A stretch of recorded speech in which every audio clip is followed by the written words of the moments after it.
Hello. Good morning to you. Good morning to you. You live in a shoe. So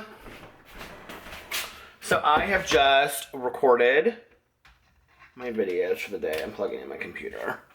I've just recorded my videos for the day, and I put all the lights away and everything, and I'm getting ready to go. I'm really dying for a cup of coffee. And so I'm gonna go get a cup of coffee, go to the post office. I was trying to make it to the library in time to, Alex is texting me. We have our marriage counseling session tonight. I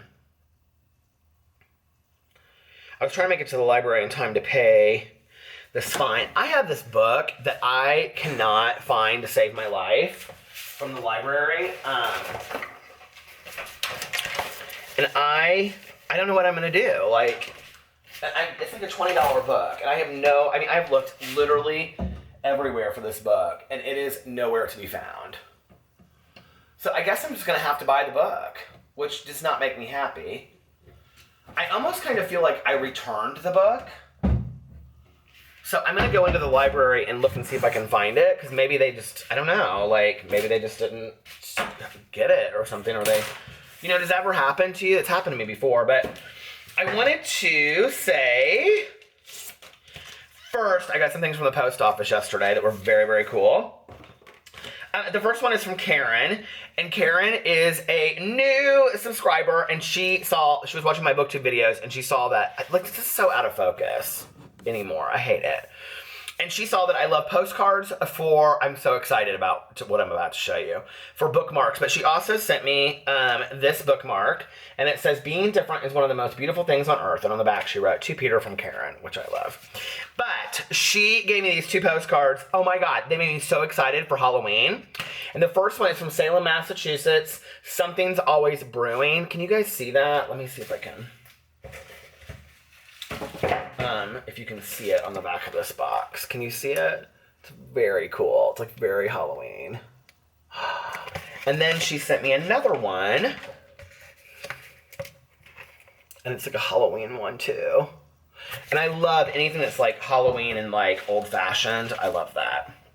So that was the first thing. Thank you, Karen. I loved that. Really, really, really loved it. Put it over here with my bookmarks. And then I wanted to show you.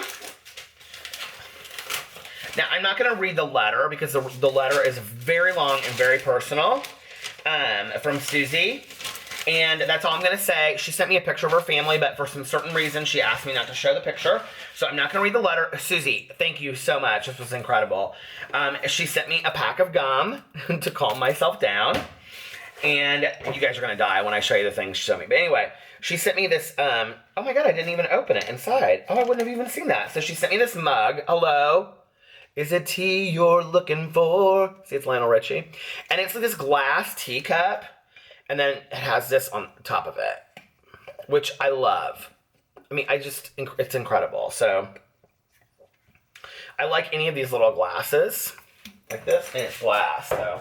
But there was a gift card or something, a gift card or a card inside, and I didn't see it. And she said, "I saw this mug at a gift shop, and it made me laugh because I remember you singing this song." Oh my God, I did! "Is it me you're looking for?" And then she sent me, you ready for this?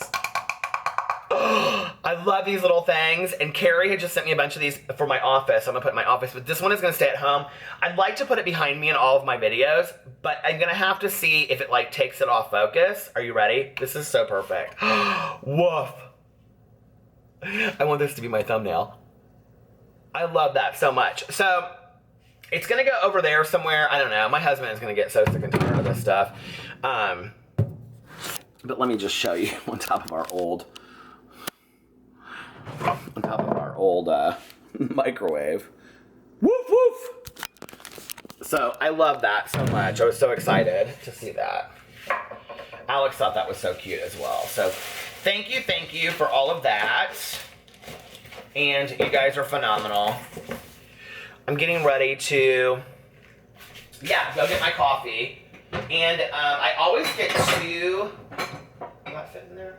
I always get too equal in my coffee, but I'm gonna try to drink my coffee with no sugar in it. I have started my diet today. It's not really a diet, it's a lifestyle change, like I've talked about. If I put this, if I put you guys on the plate, is that like really bad? That's really bad. I need to fill these water bottles. See, I just feel that this is what I do. I know it's probably not great for you, but that's why whenever you guys see me drinking water bottles, I'm always just filling them up. And I do buy new ones, but it saves me money like when I'm around the house. Because, you know, they're $3 or something like that for a bottle. Sometimes more than that. So, if I'm just sitting around the house, and then I just put them in the fridge,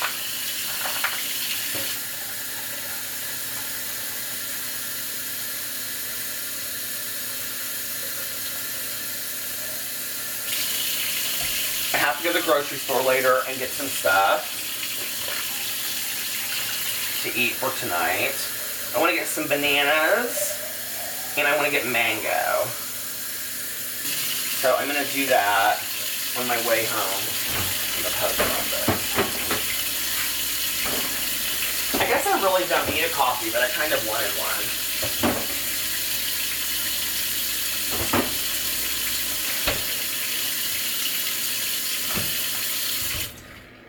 That's why our house is always clean, because you clean up as you go.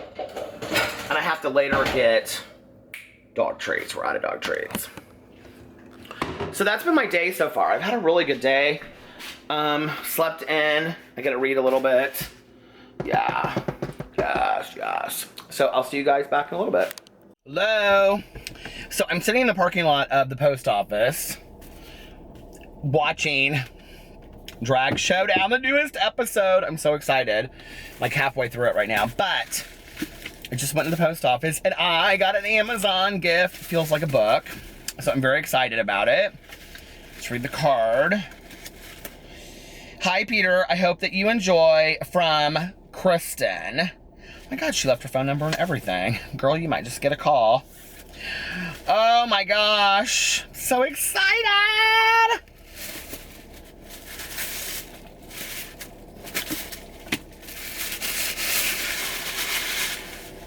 Oh my God, you talked about this to me. Jan Karen's At Home in Midford. The first novel in the Mitford series, which I've heard a lot about these, and everybody tells me, because I like small town living and all that stuff, that I would love these books, and I've never read them. Oh, look at her. What a beautiful author. I'm like gonna have a book haul before you even know it. What a beautiful author picture. Enter the world of Mitford and you won't want to leave. It's easy to feel at home in Midford. In these high green hills, the air is pure, the village is charming, and the people are genuinely lovable. Yet Father Tim, the bachelor rector who yearns for something more, suddenly finds he has more than he can handle. His life is turned upside down, with church secretary Emma Garrett managing his every move, the appearance of a very large dog, a lovable but unloved boy named Dooley thrust into his care, and the charm of an attractive new neighbor who effects surprising change in his stick-in-the-mud habits. Seemingly overnight, Father Tim's quiet life isn't so quiet anymore. Heartfelt and moving, this is the book where it all began. Aww. My God, thank you so much. Kristen, that was awesome. Oh, it even has like, look in there, it has like a picture of all of Mitford. Ella's Dress Shop, Post Office, that's where I am right now. The library, I wish I lived in a city like that. Wash House, Apple Barn, Hope House, Stonewall, Barnabas. He left the coffee-scented warmth of the Main Street Grill and stood for a moment under the green awning.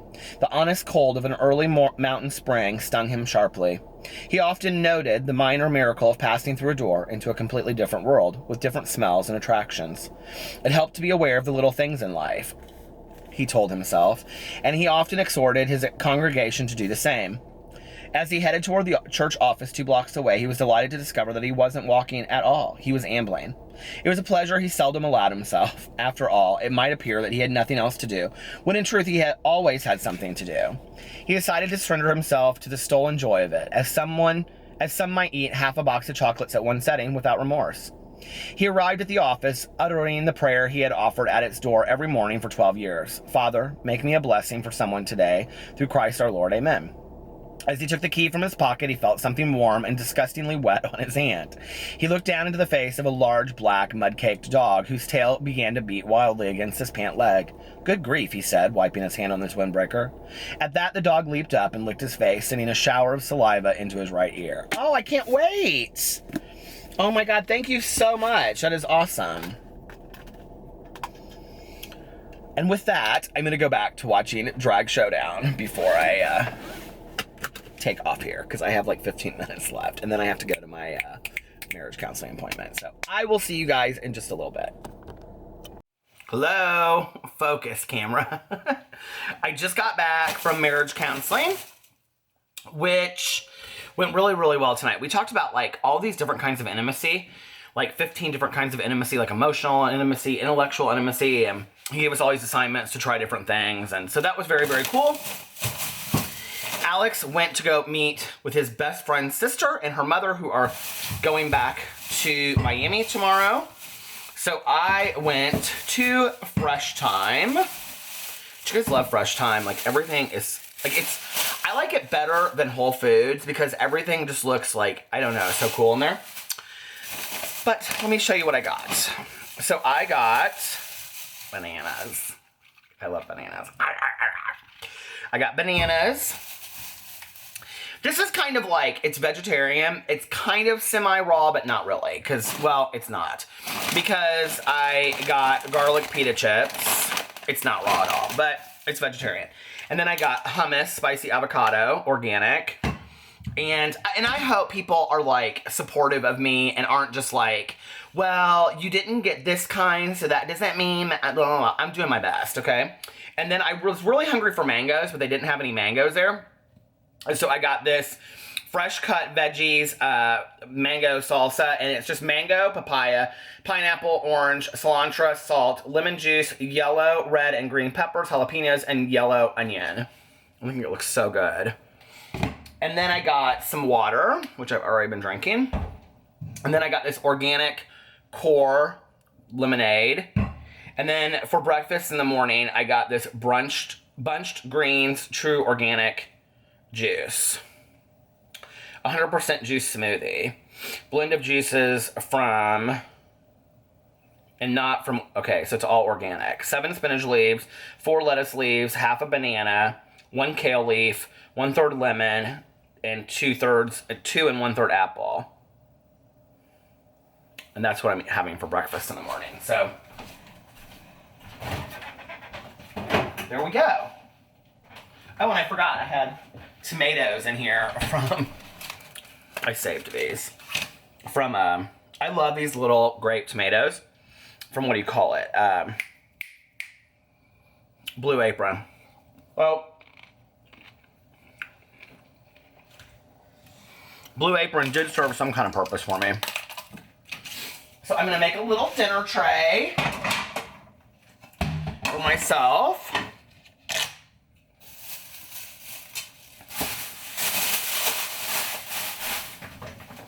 Okay, save those paper or plastic bags.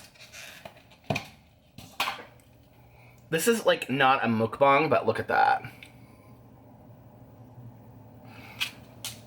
Put that on there. That plate's not going to be big enough.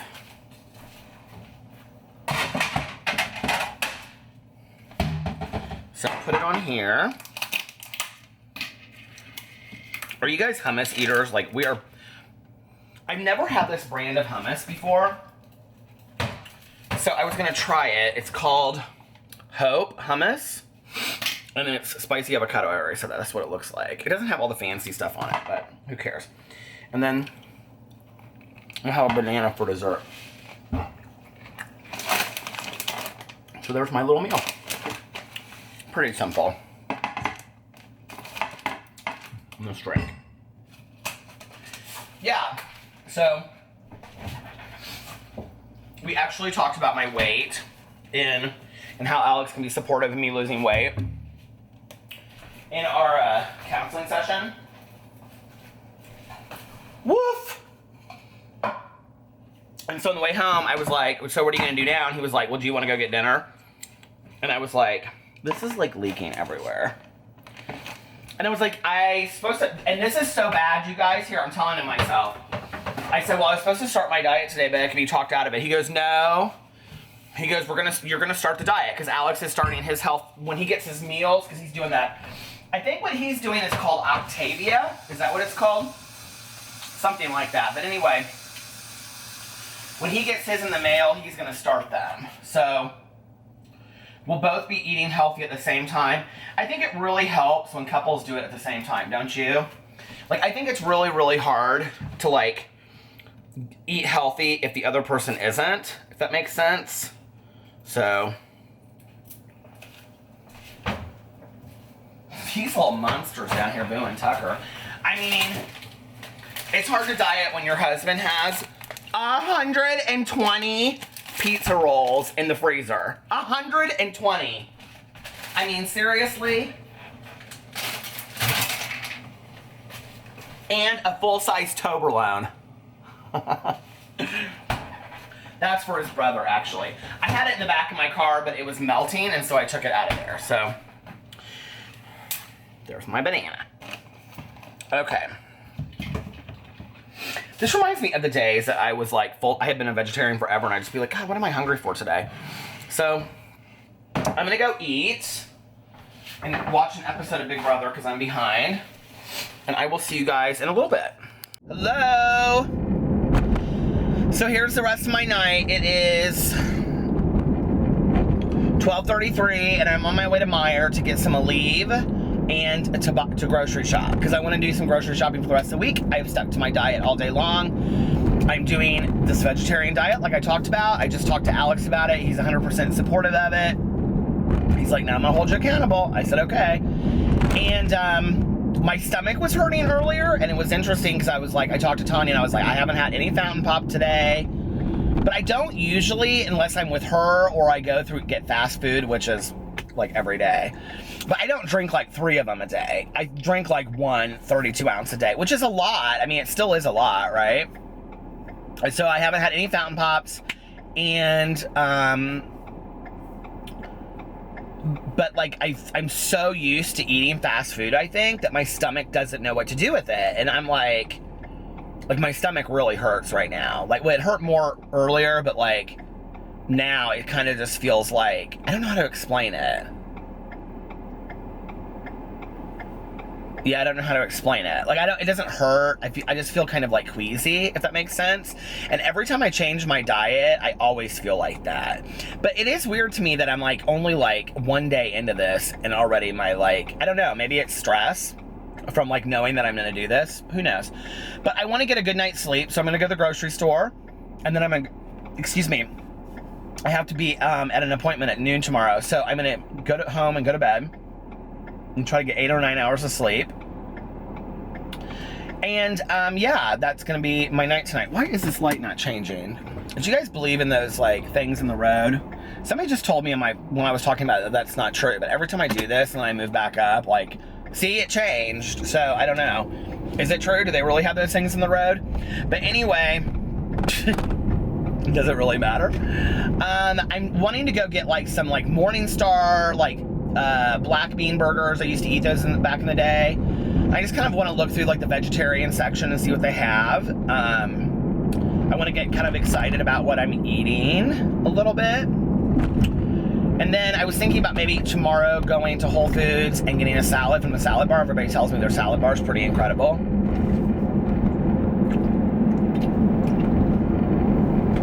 I kind of was thinking about this today and I forgot. Like before, when I was a vegetarian, like my first 6 months, I shed a lot of weight. I was also working out a lot too, but like, I lost a lot of weight. And so I was like when I was working out, I don't know, 4 to 5 times a week. And I was in really good shape. So I could pretty much eat what I wanted to. So even though I was like a vegetarian, I went to Whole Foods Deli every day. Okay. It was so expensive, but I was really eating well. And they had these like corn cakes. I would get these corn cakes and I would eat like pasta, but like all of it vegetarian, right? Like Greek pasta, and I would make these enormous salads and all this kind of stuff. like, as far as, like, caloric intake, like, it wasn't super healthy. I would eat, like, macaroni and cheese. Because I was eating vegetarian, yes, but I was, like, I wasn't, like, at that point, because I was working out so much, I ate a lot of those. Do you guys know those Detour, like, bodybuilding bars? I ate those like crazy. At least once a day. I would eat them after I got done working out. But I was really into, like, I know this is so hard for people to believe. I was really into, like, muscle tone and working out. And, I mean, I was at the gym for 2 hours every day. I need to kind of, like, get that vibe back, you know? Like, get really excited about it.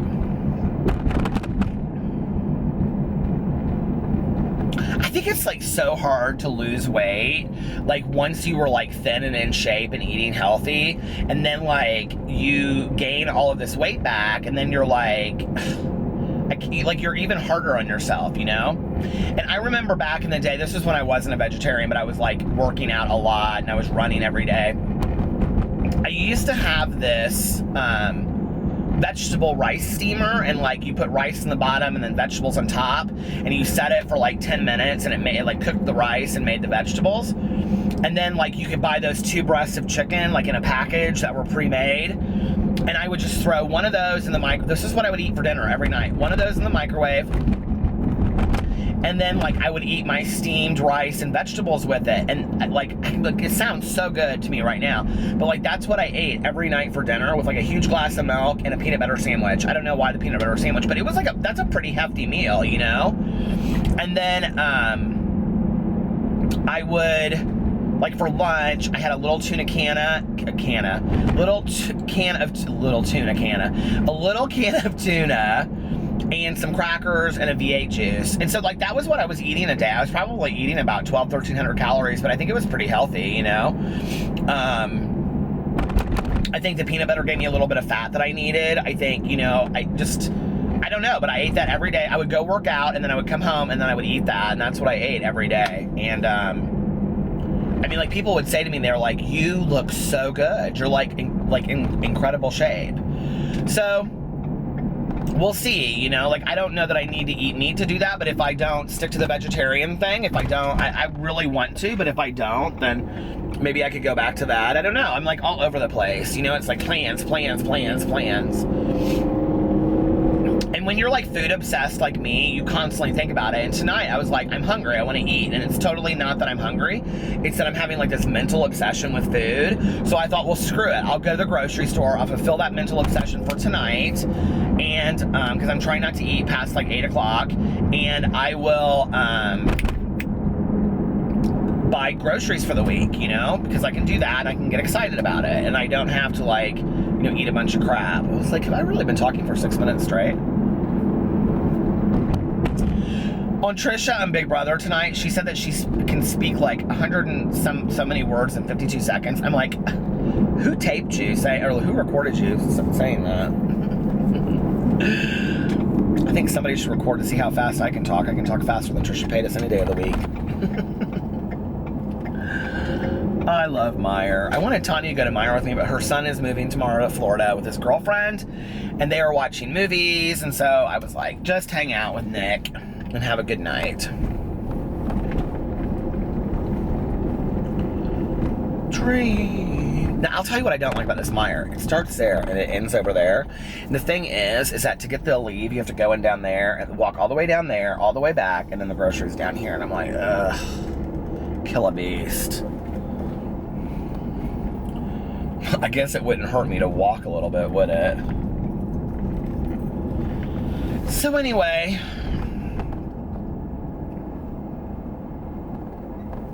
it's kind of busy here tonight. There's some people up in the mire. I'll just sit here and talk for a little bit, because this vlog's not going to be long tonight, you guys. You need some catch-up vlogs. You guys are all, like, saying to me that, like, you're like, I haven't watched your vlog in a while. I can't catch up. And I'm like, you better get caught up. Baby, we're over 200 days now. Don't give up on me now. Just, there's, like, a shadow right there that makes my hair look stupid. I don't know what to do with my hair. It's, like, this length that I don't even know what. Like, I try to do it tonight to look cute, and it just doesn't.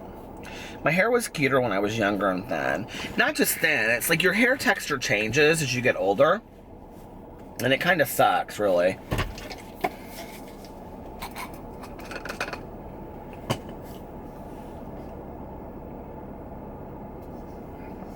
I could go for a piece of fruit right now, though, because I'm a fruit. So Booktubeathon is over, and now I'm just reading and listening to my audiobook and kind of just getting back into the regular regime of just, like, enjoying books and all that kind of stuff. She is, like, pedaling it fast to her car. Is she scared or something? Is the boogity man getting her? Come on, girl. So there's that. I'm going to try to live stream every day in August and post videos on every one of my channel and all of that. I follow this Twitter account called Billionaire Mindset, but it's like really motivational, like quotes. I love it. And today's was, well, they post like several throughout the day. Your struggle is part of your journey. I still believe that. You know, like I love when Oprah talks about turning your wounds into wisdom. And I really believe that, like, but I believe that if you stay stuck in your wounds and in your pain and you continue to repeat the pain by feeling it over and over and over again, instead of looking at, okay, what could possibly be the lesson in this? You know, like, I'm not saying that every bit of pain has a lesson in it. I don't believe that. But I do believe that you can take the pain that you felt and you can turn it into something positive, if that makes sense. And I think it's a really hard thing to do, but I think that if you can, like, not when it happens, okay? I'm not saying that, like, you know, if you go through a divorce, that, like, the next day you're like, oh, I'm going to turn my wounds into wisdom. But over time, is there, like, an owl on top of that building? Oh, no, it's a camera.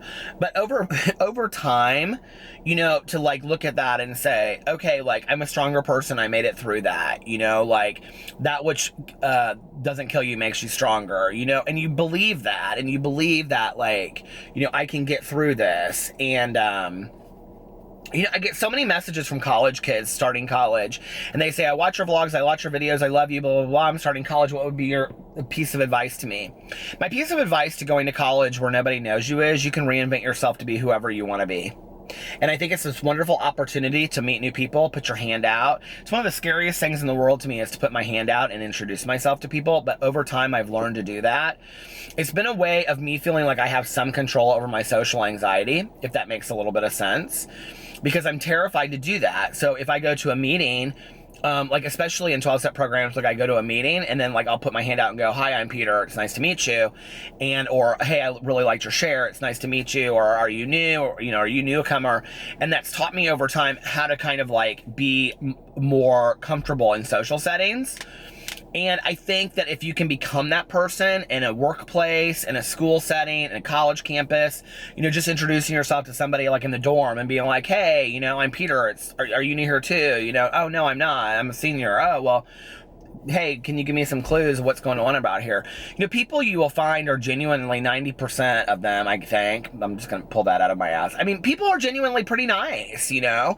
And if you happen to meet the next bitch in line, or the one that's going to be a bitch, you know, or an ass, then go up and introduce yourself to somebody else. And sooner or later, you're going to meet some new people and make new friends. And you know, and I think, like, if you're one of those people that got stuck in this rut like I did in high school of having this reputation of who I was, that one of the things that was refreshing to me when I went to college was I was sitting, you know, in a room and nobody in my college, you know, classroom had any clue who I was. You know, like none of them knew me as Peter the FAG.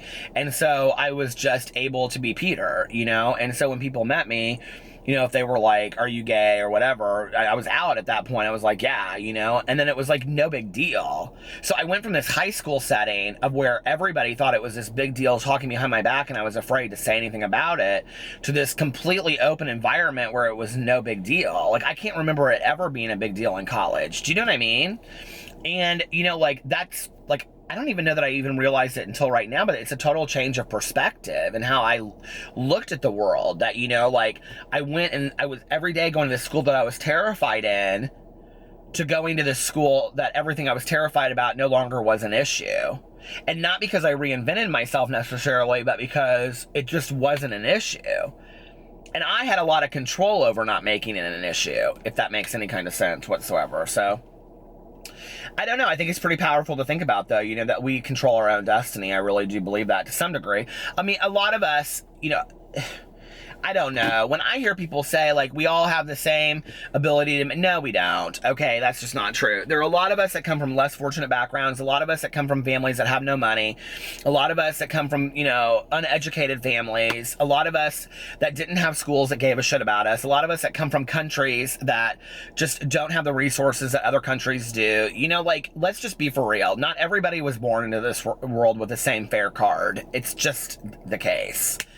But you know, I think that's where you have to find some gratitude in, well, what was I given that everybody else wasn't, and what can I do with that? What can I do differently with that? You know, so, you know, I should feel pretty blessed, you know, that, oh my God, I was this, or I was that, or I didn't have to worry about that, you know. And you know, it's interesting because Alex and I were talking about that tonight in our counseling session.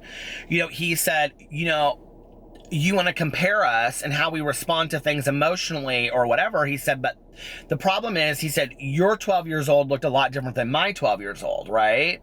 Well, that's true. Okay. He moved here from Venezuela when he was 12, and he, you know, his mom worked 2 jobs. And so he had to raise his 2 younger brothers. That was Alex's reality. There was, you know, that was just his truth. It wasn't, I mean, he didn't ask for it. It's just his mom said, you're going to get your brothers after school. You're going to make sure that they have dinner, and you're going to watch them while they do their homework and things like that. You know, he has these stories about, he had both of them riding on his bike, you know, like as they're riding home from school. And then his mom would come home at like 8 or 9 o'clock at night, and they would all like get in bed and read a story together. And, you know, then they would do stuff together on the weekend. But that was how they survived when they first moved here. So, you know, he's very guarded emotionally because to some degree he all of a sudden became a 12-year-old father and husband of the home.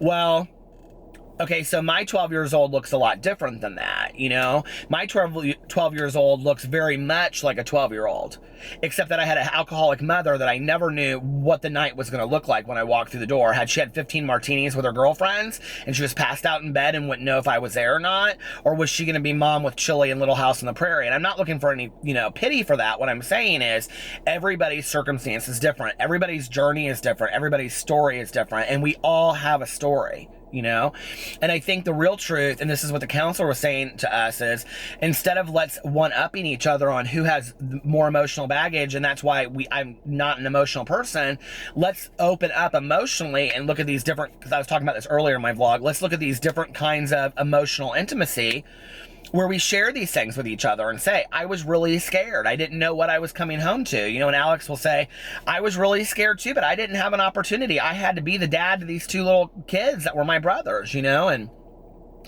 then I think what happens is that intimacy, whether it's with friends or work, you know, people or partners, or, you know, what, you know, like you and I, like meeting on here, is that we start understanding each other. You know, a lot of you tweet me and snap me and email me your personal stories, and all of a sudden I'm like in your world, and it's like really, I feel like sometimes I wish I could solve all the problems, but I also know I can't. So a lot of times I just say, thank you for sharing your story with me, because I feel like it's such an honor that you do, you know? And a lot of times it makes me look at my perspective and say, you know what, Peter, you need to shut your mouth. You don't have it that bad. You know, thank you for so-and-so for sharing what their, experience looks like, because that's pretty incredible that they're sharing that with you and they want to share that with you. Now do something with it, you know?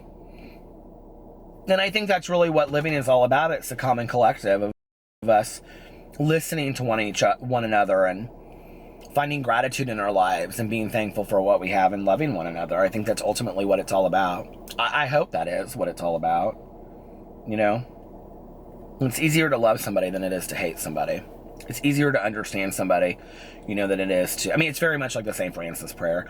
It's easier to, you know, understand somebody than to get confused and shout and scream and yell.